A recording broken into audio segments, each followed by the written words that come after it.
Buenos días, o buenas tardes, o buenas noches, según cómo se produzca esta extraña convergencia de tiempos para estas clases.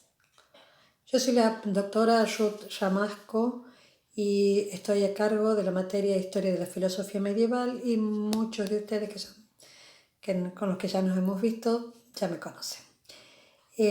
La intención de esta primera clase es presentar la materia y decir cómo vamos a trabajar con esta secuencia de videos mientras dure esta modalidad. Como las dificultades de conexión son muchas y la posibilidad de que la conexión compartida se mantenga bien resulta a veces bastante difícil, la idea que tengo es la siguiente. Yo voy a hacer pequeños videos de cerca de media hora y lo que les voy a pedir que cuando ustedes los hayan visto y los hayan escuchado, traten de formular por la página donde están las clases, traten de formular cuáles son las dudas que les han quedado o lo que quisieran preguntar. Porque no quiero que queden fuera de la clase y que esto sea simplemente algo que yo expongo y ustedes quedan, vaya uno a saber a dónde. Entonces, en el yo de las clases los miércoles, y les voy a tratar de hacer este material para cada miércoles. Lo que yo quisiera es que antes del viernes ustedes me escribieran como pudieran las preguntas que les han quedado, de manera que entre el viernes y el miércoles yo pueda hacerles un video más corto o más largo, qué sé yo, según las preguntas de ustedes, hacer un video más corto o más largo respondiendo a las preguntas. Lamento que no sea en tiempo real, pero las dificultades de conexión compartida son varias y sí quiero las preguntas y no puedo solucionar el otro problema.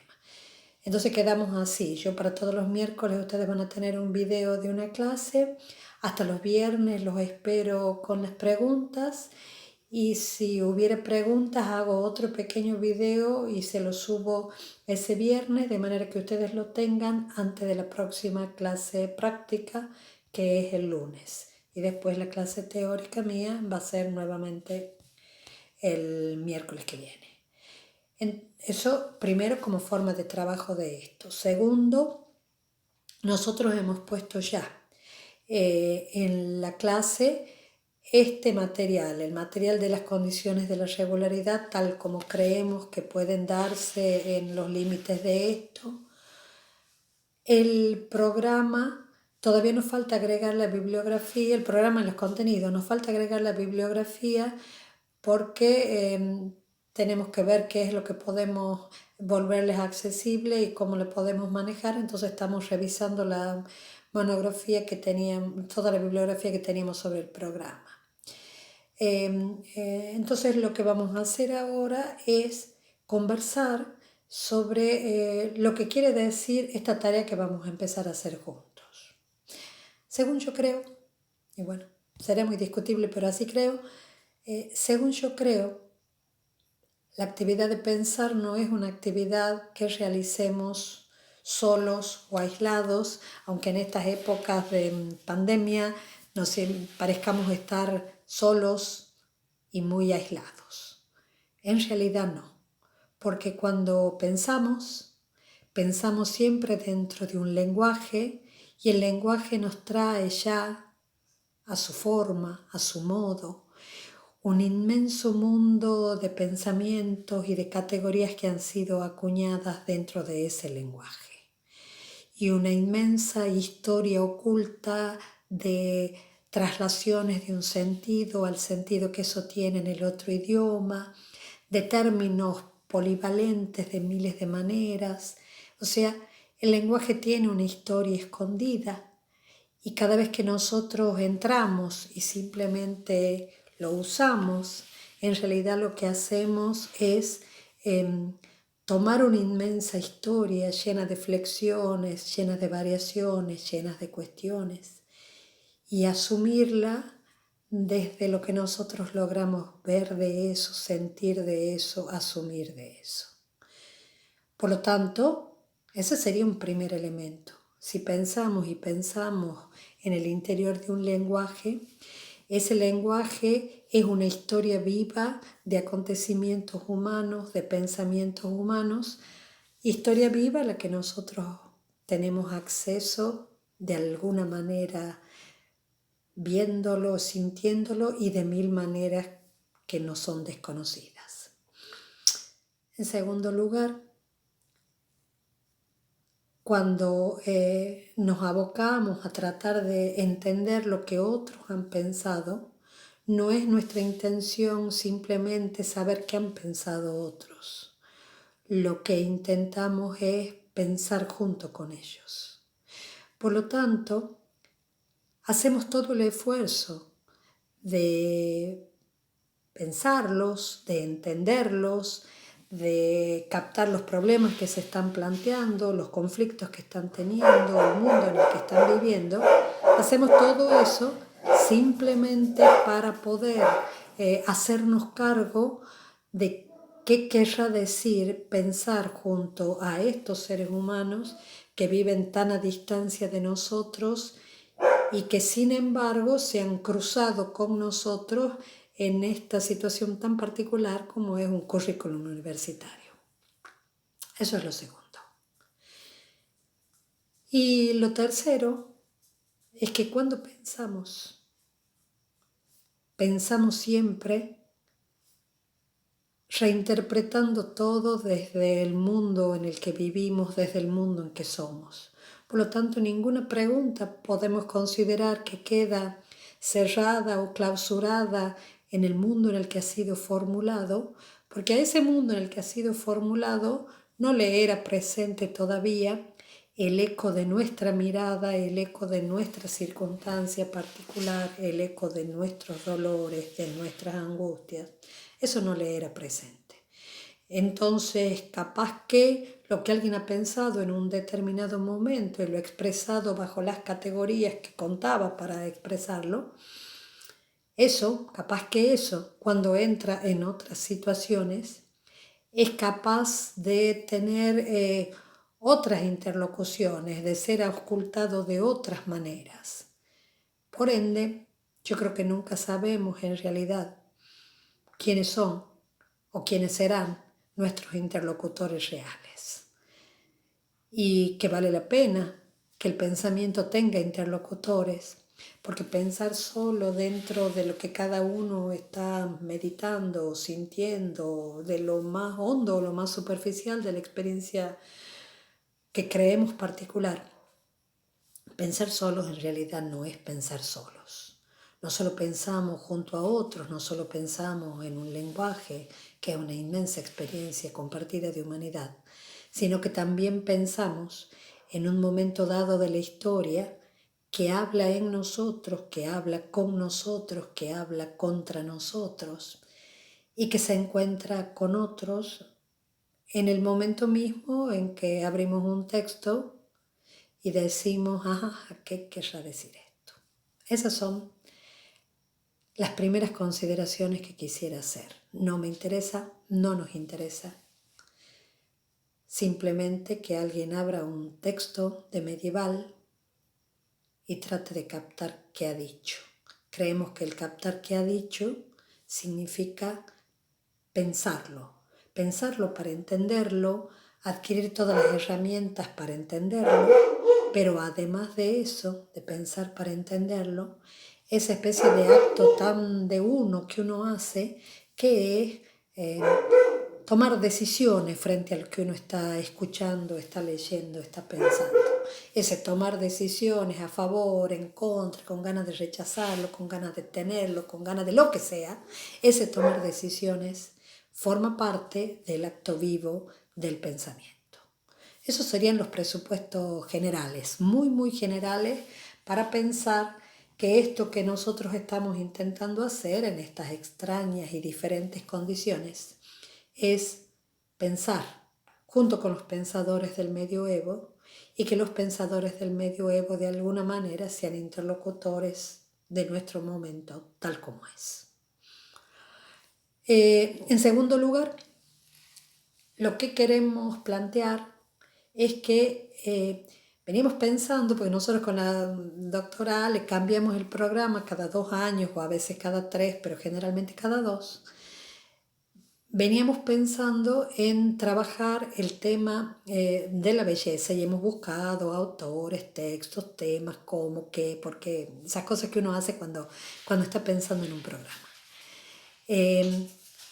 Pero cuando hemos pensado el cómo, qué, por qué, que de ninguna manera podía imaginarse cuando estábamos a fines del año pasado o cuando nos sentábamos en el aula de medieval a ver qué era lo que íbamos a trabajar, de ninguna manera nos era posible pensar esta situación. Por lo tanto, cuando este año me pregunto, bien, ¿cómo hacemos esto?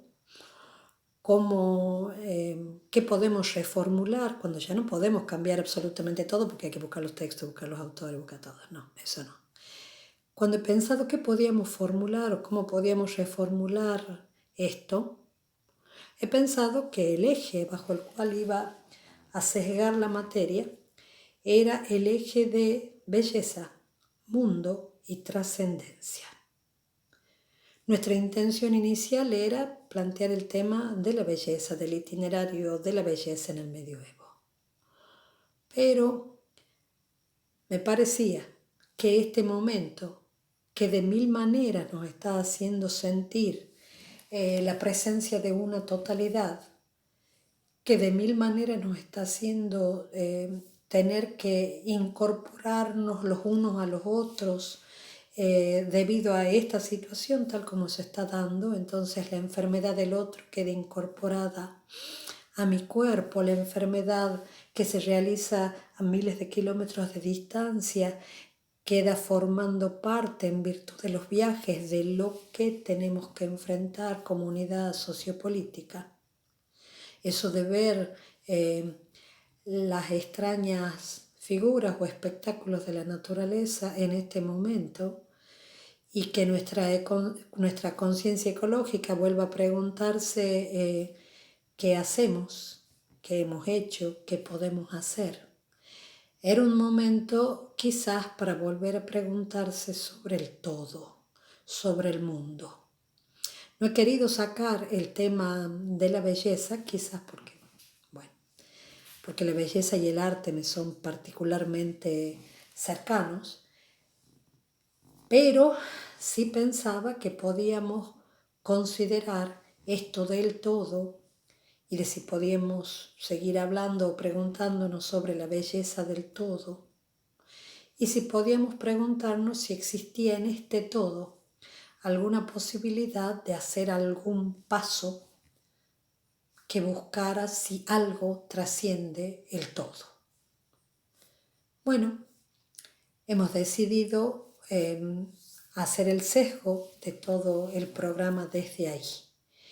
Esto lo hacemos generalmente porque nosotros habitualmente trabajamos desde el siglo V, IV, V hasta el siglo XIV, a veces más, lo cual es muchísimo tiempo, muchísima historia.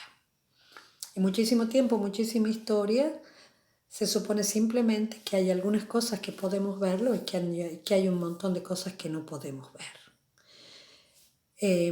Entonces, hemos planteado, y lo tienen ahí en el programa para que lo vean, ese tema en Agustín, ese tema, Agustín en siglo IV, V, ese tema en Escoto Eriúgena, en el siglo IX, ese tema en Moisés Maimónides, en el XII, el mismo en Tomás de Aquino y Buenaventura, en el XIII, y fines del XIII, principios del XIV, en el maestro Eckhart.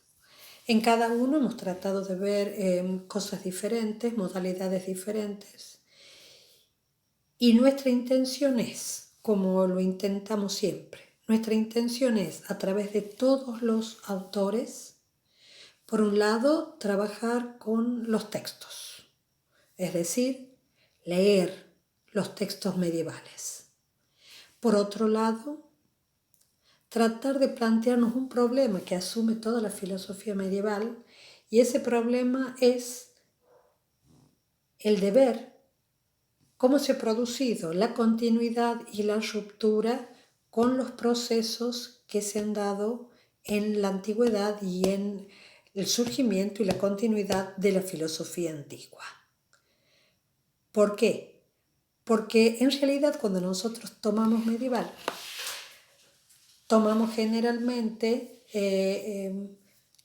un pensamiento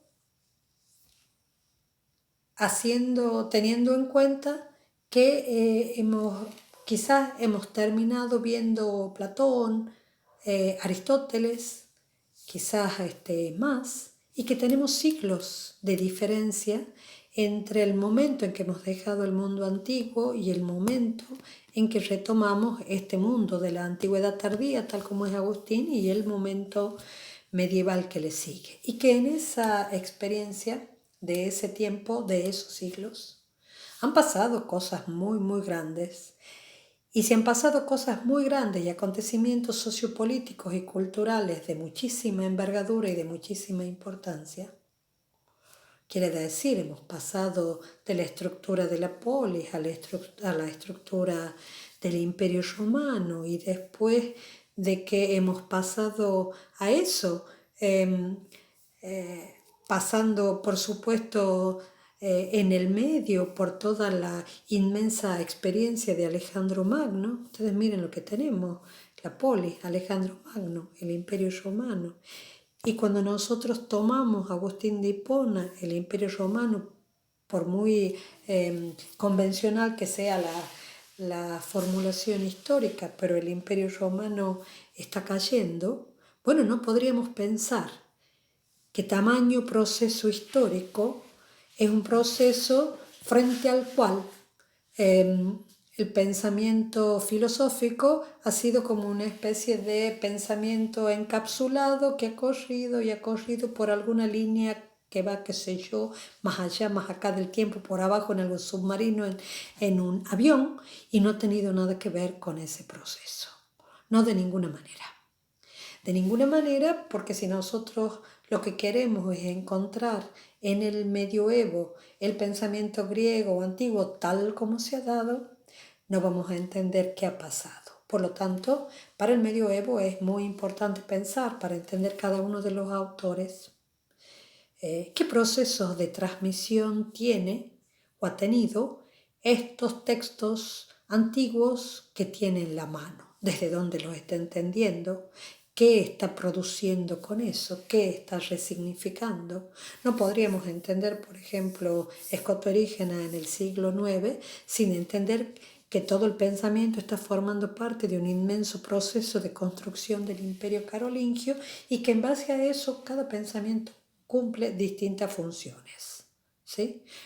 No lo podríamos entender, no podríamos entender por qué se están trayendo maestros de otras zonas, ¿sí? Maestros de lo que hoy llamamos Inglaterra, de lo que hoy llamamos Irlanda, se los está trayendo para que enseñen, para que formen la aristocracia o la élite, como le queramos llamar, que está dentro de un inmenso proyecto político.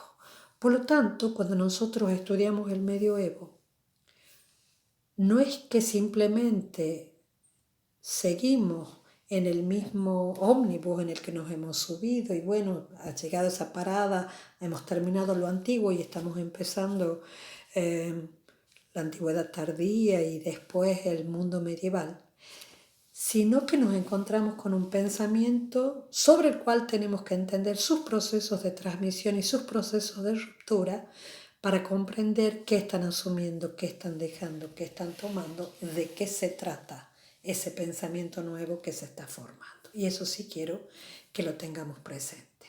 Entonces, cuando nosotros hacemos un corte para ver algunos autores, hacemos un corte a sabiendas también de que en cada caso y en cada autor nos vamos a tener que hacer cargo, como podamos, de las fuentes que tiene y de los procesos de transmisión que tienen esas fuentes. Eso que quizás no sea tan importante en otros momentos de la historia, en este momento sí, si computamos además que esos procesos de transmisión Nunca son procesos de transmisión que va simplemente de pensamiento en pensamiento, sino que son procesos culturales y sociopolíticos que han pasado los textos, y los textos están cerca o están lejos, según también los procesos bélicos, según los mares que quedan cerrados o que se abren o se cierran por las guerras, por las cruzadas. Entonces, como si dijéramos, nosotros no tenemos simplemente textos que han ido pasándose de estudioso a estudioso. Tenemos textos cuyas culturas de origen han desaparecido o cuyas culturas de origen han entrado en procesos de legados y de herencia y de apropiaciones de herencia. Tenemos textos que entran en relación con otras cosas, con otros actores socioculturales y que por lo tanto responden a otros desafíos. Entonces, observen lo que decimos, un largo periodo temporal. Además de ese largo periodo en el tiempo, lo segundo es que un largo periodo que tiene procesos de transmisión textual muy complejos, no solamente por la complejidad de la intelección del texto, sino por la complejidad de los procesos históricos a través de los cuales esos textos circulan, se van mezclando, se van perdiendo su nombre, se van reencontrando, se descubren lentamente, algunos no. Por lo tanto, si nosotros queremos simplemente decir esto es lo que yo sé de Platón, esto es lo que yo sé de Aristóteles y no entiendo esto, bueno, no entiendo esto porque esto no es exactamente igual ni al Platón o Aristóteles tal como fue, ni a las exigencias historiográficas que tenemos en este momento respecto a la comprensión de cada uno de esos autores. Eso sí hay que tenerlo presente siempre. Nadie puede entender cabalmente el medioevo sin entender los procesos de transmisión de los textos, de continuidad, de ruptura de los textos y sin tener alguna idea de a través de qué elementos o de qué colectivos se han ido pasando los textos. Y en tercer lugar, lo que tenemos que tener presente es que todos estos textos y esta gran experiencia del mundo antiguo, del mundo griego, tal como ha sido la reflexión filosófica, tiene aquí interlocutores que pertenecen a tres grandes colectivos creyentes, quiere decir, colectivos que atraviesan diversas culturas, colectivos que se identifican como unidad por su adhesión a una fe religiosa. Si ustedes escuchan o ven los textos de los autores medievales, generalmente decimos que hay o los que son cristianos o judíos o islámicos, ¿sí? Y bueno, y son procesos diferentes y procesos que interactúan entre sí. Por eso cuando se trata de ver cómo se han ido trasladando los textos y trasladando el saber, se complica mucho para ver cómo se da esto. Por lo tanto, sí tenemos que acostumbrarnos a pensar que cada uno de estos pensadores que encontramos en el medioevo tiene en sí mismo, a través, por detrás, por delante, un inmenso mundo colectivo que entra en interacción con los textos, que entra en interacción con la filosofía griega y que entra en interacciones diversas. Rechazo, adhesión, admiración, algo que es impresionante para ellos, algo de lo cual tratan de defenderse, todas las variantes posibles. Bueno, eso también está en el medioevo y también nos tenemos que hacer cargo. No nos tenemos que hacer cargo de la religión como religión, nos tenemos que hacer cargo de que son intelectuales que pertenecen a determinados colectivos creyentes y que desde esa matriz de sentido que tiene el horizonte de su fe religiosa, obran preguntas, obran rechazos, obran quizás caminos nuevos. Bueno, cada uno de nosotros decidirá qué obra en todo eso. Bueno, eso es lo que nosotros vamos a hacer, eso es lo que nosotros vamos a ver. nos vamos a tratar de hacer cargo en la medida que podamos. Y como en la propuesta original que siempre hacemos en Medieval, hay una parte de la evaluación que es fundamentalmente orientada a un trabajo monográfico, pensábamos que no podemos hacer ninguna evaluación muy formal en este tiempo porque no sabemos bien cómo se puede producir, pero que sí podemos ir preparando, buscando, porque eso sí podemos hacer entre todos, sí podemos establecer muy de a poco, muy conversando con nosotros o comunicándose con nosotros, sí podemos ir buscando sobre qué quisiéramos indagar.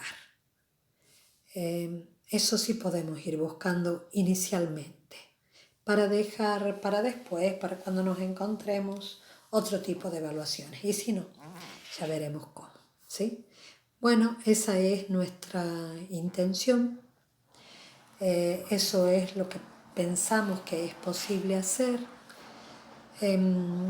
La idea es ir probando cuáles son los medios que resulten más accesibles a todos, cuáles son los medios que nos permitan interactuar. En algunos casos sí vamos a intentar hacer videoconferencias o hacer esas clases interactivas, sí lo vamos a intentar, pero sí pensábamos que ustedes necesitan tener la formulación de algo completo sin que estemos pensando si estamos conectados o no estamos conectados o si nos está fallando la conexión.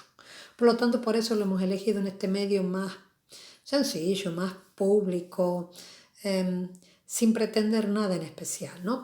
Lo que pretendemos es comunicarnos, que ustedes tengan inicialmente la clase, la vamos a complementar con algunos trabajos escritos por nosotros para que ustedes tengan una cosa más sistematizada y podamos aquí en la instancia oral volverla más accesible o hacernos cargos de las preguntas, pero esa es nuestra intención. Nuestra intención es poder hacer que este tiempo sea un tiempo donde pensemos juntos. Y por lo tanto, para cuando sea después la clase, que lo van a tener con la doctora Ale, mi propuesta de trabajo es que primero, en vez de irnos del tema de la pandemia, como muchísimos queremos, no nos vayamos del tema de la pandemia. Hagamos una especie de punto de partida en donde pensemos algunas consideraciones que tiene el medioevo sobre esto de las grandes epidemias o las enfermedades colectivas. Cómo repercute, qué quiere decir, para que pensemos también que hacernos cargo de lo que vivimos es tan fuerte que necesitamos todos los interlocutores posibles, no solamente los interlocutores actuales que están pensando cómo será el futuro, todos lo pensamos, sino también aquellos a los que también les ha tocado pasar. Ustedes van a ver que en esos textos, hay textos de historiadores que les he puesto, es como si nosotros tuviéramos descriptos, imágenes de lo que los noticieros nos dicen cada día.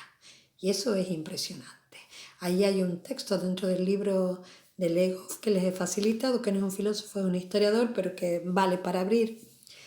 Hay un texto en donde incluso uno de los autores dice, tomando un libro sobre las enfermedades, lo que quiere decir que uno, con el abrir la boca cerca del otro, pueda estar contagiando. Y que no solamente con el abrir de la boca, sino con el tocar, y que por eso hay que aislarse. Ya lo van a ver cuando lean el texto, porque me ha parecido que hay cosas que son profundamente cercanas y no vamos a los interlocutores porque sean cercanos o distantes en el tiempo, sino porque tienen algo que decir que puede ser significativo para nosotros, y nuestras angustias y nuestras dudas pueden interactuar con sus angustias y sus dudas.